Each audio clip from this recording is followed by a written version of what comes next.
Guys, I have a venti strawberry acai right next to me. I am so ready to get down and dirty with this tier list. I thought in my head the best way to start off this tier list video was to do the bronze characters, dog. The bronze characters are so underrated, undervalued in this game, okay? And obviously, I'm gonna talk about the passives for each of these characters. We're gonna go a little in depth, all right? Because I'm assuming a lot of you guys don't know the passive on Prime Cyborg, for example, like that shit card. You guys probably don't even know anything about him, alright? Let's get into it. We're gonna start off with Regime Catwoman, then Prime Cyborg, then Deathstroke, then Green Arrow, then Green Lantern, so you guys know how the bullshit goes. So off the bat, we're gonna jump into it. Regime Catwoman. First up, Regime Catwoman. She is the best dot dealer in the bronze category. I will fight you on this. There is no debate. Regime Catwoman, I'll give you guys like a quick recap of her passive real quick. She gains 25% more damage against opponents suffering from dot. So you could easily do her special one and be chilling and then do incredible damage. So, she's quite literally the best dot dealer in the bronze category. You can't ignore that. However, when we get to Prime Cyborg, bro, oh my god, I'm sorry, just F tier. And I don't even think I have to explain this, but I will. So, Prime Cyborg, he gains health when tagging out, coupled with the fact that his playset is kind of like shit, honestly. So, it's not Solomon Grundy kind of bad, but it is bad, okay? Cyborg, and here's the thing, Teen Titan Cyborg has quite literally the same passive as Prime Cyborg, so it's foul. I don't understand. I actually think Prime Cyborg might be the worst, possibly the worst bronze characters. I mean, we have yet to go through all of them, so I don't know just yet, but I'm very confident in my opinion.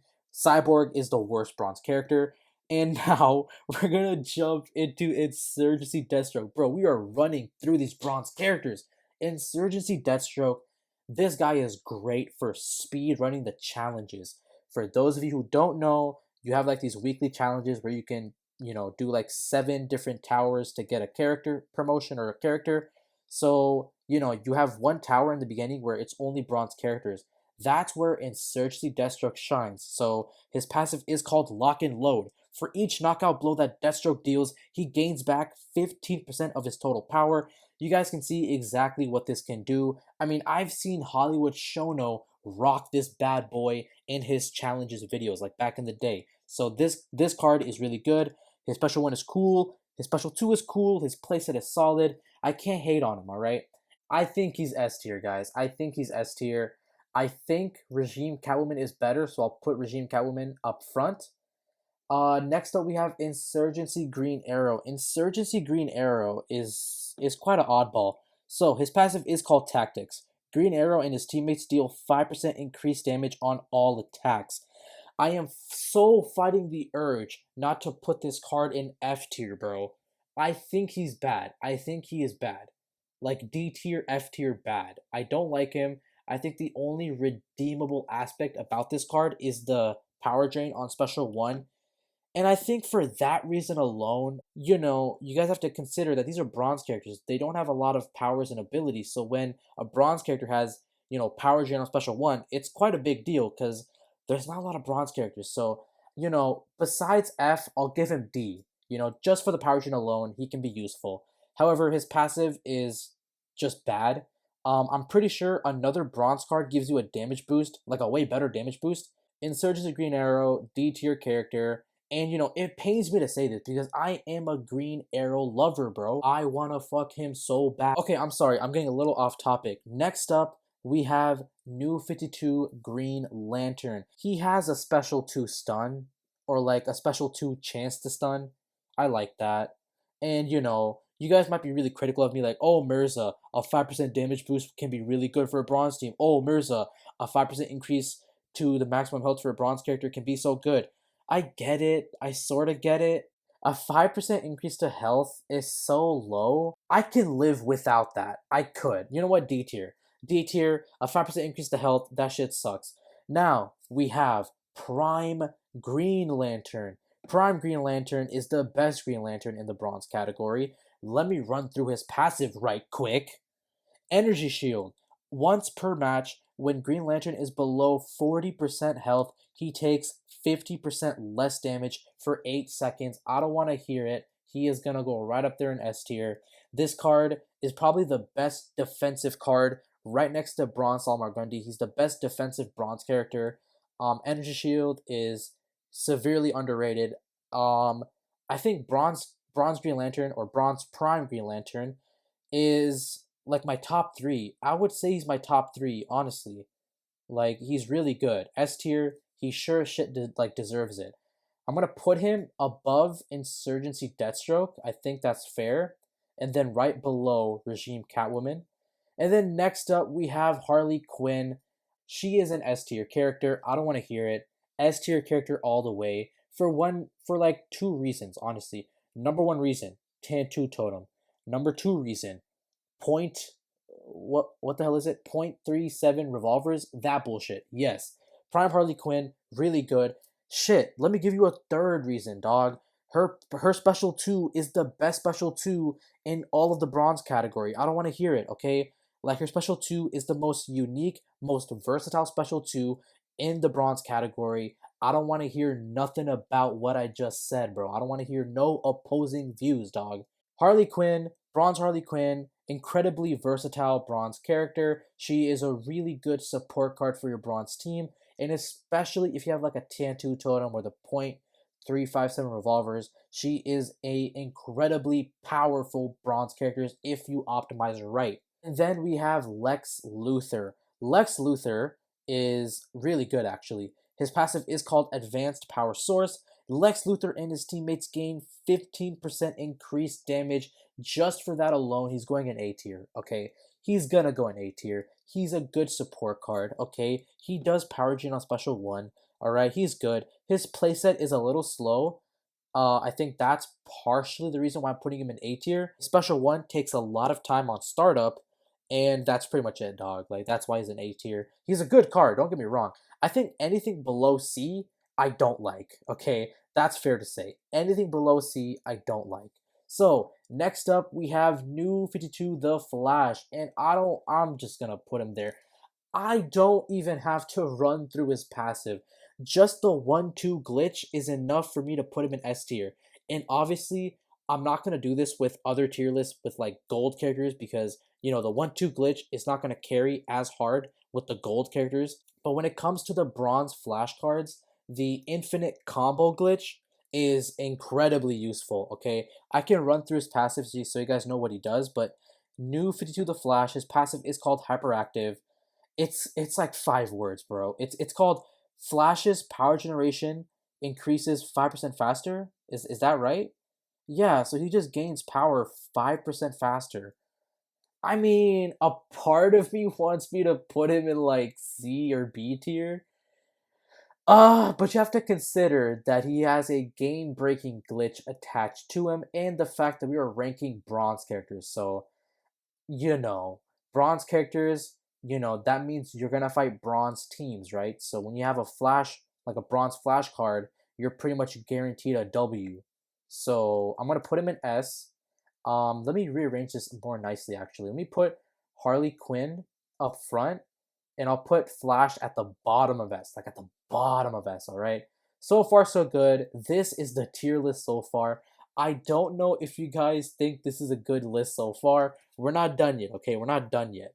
Next up, we have Prime Nightwing. Prime Nightwing is the first card you get, I think, in Injustice Mobile.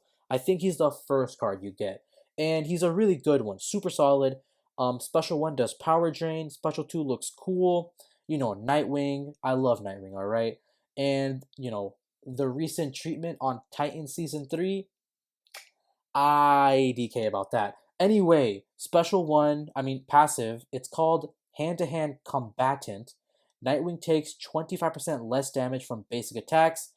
He's pretty good defensive character. I'm going to put him in A tier. I'll put him in A tier. That seems about fair, I think.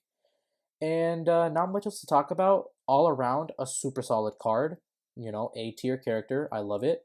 And then up next, we have Prime Sinestro. Prime Sinestro. Don't get me wrong. Like, his hairline, I'm sorry, I shouldn't talk about that. Powered by fear. If an opponent tags out while fighting Sinestro, he gains back 15% of his total power. I'm not gonna lie, I think he's like a C tier character. Like just average, I think. Yeah, you know what? Just average. I think he's just average, just good. All right. I don't see his passive being useful to me specifically. It relies too much on AI movement, and I don't like that. So I'm gonna put him in average. And then Regime Solomon Grundy, by far the best tank in this game. He's gonna go right up there in S tier, maybe an A tier because his playset is really bad. Okay, he resurrects with his passive.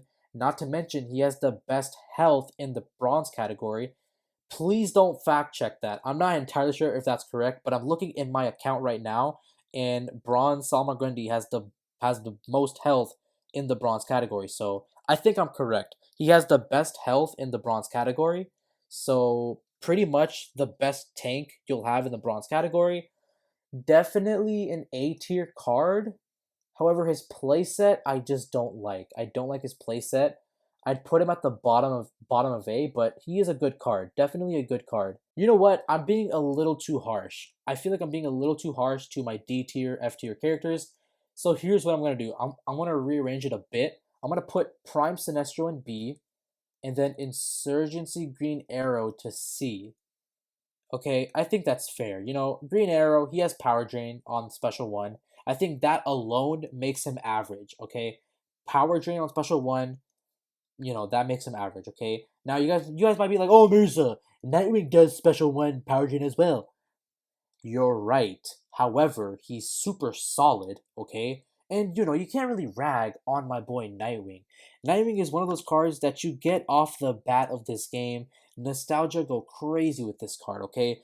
Plus, his hand-to-hand combatant is a defensive passive, and we love to see that. We love to see that, okay? A 25% less damage is a pretty significant boost, okay? It's noticeable. So that alone, I think that makes Nightwing an A tier character. And then Prime the Flash.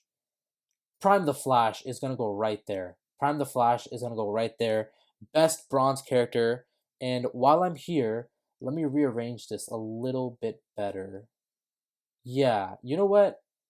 Wow, this is it, boys. Okay, before I, put a patent on this shit, let me quickly run through Prime the Flash's passive. It's called Speed Force.